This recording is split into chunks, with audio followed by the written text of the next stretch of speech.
দ্বীপ জেলা ভোলা মেঘনা নদীর বুকে ভেসে থাকা এক অপরূপ সৌন্দর্যের নাম। প্রকৃতির শান্ত রূপ আর নদীর স্রোতের মাঝে গড়ে উঠেছে নতুন এক দর্শনীয় স্থান আই লাভ ভোলা। এই মেঘনা নদীর তীরেই ইলিশা লঞ্চ ঘাটে এলাকায় তৈরি হয়েছে নতুন এক পর্যটন স্পট আই লাভ ভোলা। এটি শুধু একটি লেখা নয়, এটি ভোলাবাসীর ভালোবাসা ও গর্বের প্রতীক। নদীর পাড়ে দাঁড়িয়ে যখন দেখা যায় এই লাল হৃদয় চিহ্ন আর পেছনে মেঘনা নদীর ঢেউ, মনে হয় যেন প্রকৃতি নিজেই বলছে ভোলা মানেই ভালোবাসা।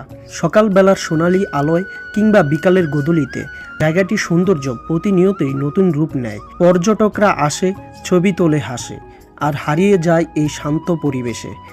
আই লাভ ভোলা আজ শুধু একটি নিদর্শন নয়, এটি হয়ে উঠেছে ভোলার পর্যটনের নতুন পরিচয়, যেখানে নদীর হাওয়া, সূর্যের আলোয় আর মানুষের ভালোবাসা মিলে তৈরি হয়েছে এক চিরন্তন সৌন্দর্য। তাই যখনই ভোলায় আসবেন, একবার ঘুরে আসুন মেঘনা নদীর তীরে ইলিশা লঞ্চ ঘাটে, যেখানে বাতাসে